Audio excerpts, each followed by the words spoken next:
যদি কালকে ব্যস্ত যাইতাম ওই আমারে আঠাই দিব আপনারা কইবা যে তুমি এটা ক্যামেরা লইয়া যাও এখানে আমরা যদি খোঁজা নিতা হতা তুমি যে আজকে যাবে এক সরিয়া আমারে আগে দিতে নাই আমার কর্তব্য আমার হিসাবে আমি এটা আপনারা মাইন্ড করবো না বলা আমি সুযোগ পাইছি ওদিকে আপনারা দুই একটা কথা করার চেষ্টা করি যেমন আমি একজন ছোট্ট উঠোটা দায়িল্লাহ হিসেবে খাস হতাম চাই আর কি দায়িল্লাহ বলতে আপনারা কিতাব বুঝুন কোরআন শরীফ আল্লাহ খুব সুন্দর একটা আয়াত কইছেন ওমান আহসানু কাওলাম মিম্মান দাআ ইলাল্লাহ ওয়া আমিলা সালিহান ওয়া ক্বালা ইন্নানি মিনাল মুসলিমিন যে মানুষকে আল্লাহর দিকে ডাকে এবং বলে আমি মুসলমান তাকে উত্তম তার কাজ করা তো সেই হিসাবে ওই আয়াতের ভিত্তিতে আমি কিছু দায়ী ইল্লাল্লাহ খাস করার চেষ্টা করি আর কি মাঝে মধ্যে আমার পার্টনারশিপে পয়েন্ট আমি যাই জামাত করা আসলে জামাত না আমরা দায়ী ইল্লাল্লাহ খান করার চেষ্টা করি এই দায়ী ইল্লাল্লাহ খান করতে কি যেন যাই মনে হওয়ার সুযোগ করি আমার একটা কথা হওয়ার দরকার যেটা আমি করছি যেটা আমি শিখছি ওগু আলোচনা ঠিকই দাও ওটা হলো আমার কর্তব্য ডিউটি এগুলো কি ফেলা আমার ফেটের তো দান্দা ফেট তো ফালতুই মাস কিন্তু ফেটের পরেই আমার চিন্তা প্রায়োরিটি থাকতেইব আল্লাহর দিনের কাম লাগে আল্লাহর কথা দাওয়াতে কাম করবো লাগে এটা আমার চেষ্টা থাকতো যাই গাই বেশি সময় নিলাম না আপনারা আমি যে চেষ্টা করতাম সেটা এই যে সাইটটা জিনিস করলাম আমলে সোয়ালি হকতা আর সবর এই সাইটটা জিনিস আমরা জীবনে চেঞ্জ আনতে পারি আমরা যদি আমল করতে পারি অভ্যাস করতে পারি তা আমাদের জীবনে চেঞ্জ আসবে আর চেঞ্জ আসতো না আমরা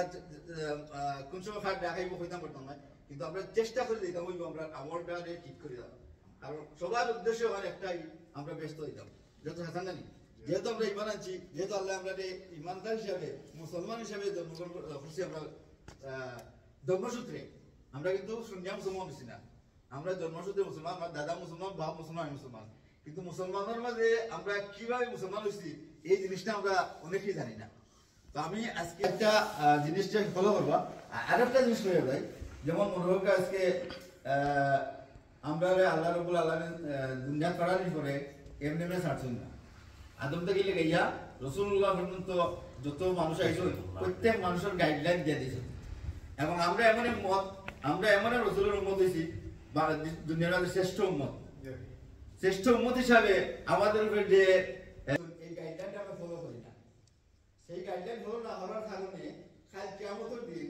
আমার এই অন্ধ পরিবারী কোরআন শরীফে আল্লাহ রহমান আহাদারা কল ওমান আহাদারা আন যিকরি মায়েশাতান যিকরা অর্থাৎ কিয়ামতের দিন আমাদেরকে অন্ধ করে উঠানো হইব তখন আমরা হইব আল্লাহরে যে আমরা তো দেখতাম দুনিয়াতে দেখে বালানো আসতাম বালানো চলে আইলাম এখন আমাদেরকে অন্ধ করে উঠাইলো হলো উঠাইলো ওখানে তখন আল্লাহ উত্তর দিবা যে তোমরা দুনিয়া যখন দিছিলাম তোমরা আমার কিতাবে বলে দিছিলাম আমার কিতাবে দেখছো না আমার কিতাবে ভালো করছো না এই জন্য তোমরা রেসপন্দ হয়ে গেল তো এইটা থেকে একটা জিনিস আমি আপনাদের সব কইলাম যে আমরা যে কোরআন আমরা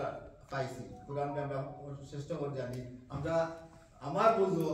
যা যে সময় আমরা পড়ছি কোরআন শরীফ সবাই বস্তনীয় ছিল না বস্তনী বাদ দিয়া টাকা রাখতাম সম্মান করতাম সুমা দিতাম আর পড়তাম তিলাওয়াত করতাম কিন্তু এগুলো যে আমরা গাইডলাইন গাইডলাইন যদি সুমা দিয়ে তোরা কি হতে আমরা কি বুঝবো কিতা বুঝার কোনো উপায় নাই এই জন্য আমার অনুরোধ থাকবো আপনাদের কাছে যে আজকে থেকে নিয়ে প্রত্যেকদিন একটা আয়াত কেন বাংলার তর্জমা কোরআন এভেলেবল পাওয়া যায় এখন 1896 সালে বাংলা তর্জমা হয়েছে বাংলাদেশ কিন্তু আমরা পড়তে 2000 যাও পড়তে পারো না বাংলা অর্থ সহকার এটা আমাদের দুর্ভাগ্য দেশ হোক বা অর্থ সহকার আমরা পড়তে পারি না তো এই গাইডলাইন যদি আমরা ফলো করি এই গাইডলাইন ফলো করতে একটা আমল করতে হবে যে প্রতিদিন অন্তত একটা আয়াত যদি পড়ি অর্থ সহ যেমন সূরা আমরা পড়ি প্রত্যেক নামাজ অন্তত 10টা সূরা তো সব মুখস্থ আছে কেউ তো নাই মুখস্থ না যায় যে 10টা সূরা মুখস্থ নাই কিন্তু আমি চেষ্টা করছি যে আরো সূরা মুখস্থ করার এটাই হলো আমার প্রশ্ন আমি যে শিখছি 10টা সূরা নামাজ পড়া লাগি এরপরে আমি চেষ্টা করছি যে আরো সূরা মুখস্থ করবার আরো সূরা পড়বার এটা যদি চেষ্টা না করেন তার থেকে চেষ্টা করবো একটা আয়াত মুখস্থ করার অন্তত মাসও সপ্তাহ বছর যদি আমরা একটা সূরা মুখস্থ করতে পারি তো আমার একটা ইচ্ছা ছিল কারণ কিনা ক্যাব যখন ব্যস্ত যাওয়ার পরে আল্লাহ কইবা সূরা পড়ো মুখস্থ পড়ো কোরআন পড়তে যেন শেষেই অনেকে তোমার সীমা যেটাকে শেষ করতে হবে মুখস্থ অন্যকে তোমার মানে অন্য জান্নাত তুলে দিবে তো এটা আমরা দুঃখজনক জানি যে আমি জানতাম না সেটা আমি শিখতাম না। আমি চেষ্টা করি যে যতটুকু পারি 1000 দিন পারি আস্তে মাসে শিখতাম, চেষ্টা করে শিখতাম। এইটা হলো ফলো কি, কারণ ব্যস্ত হইলে তার আছে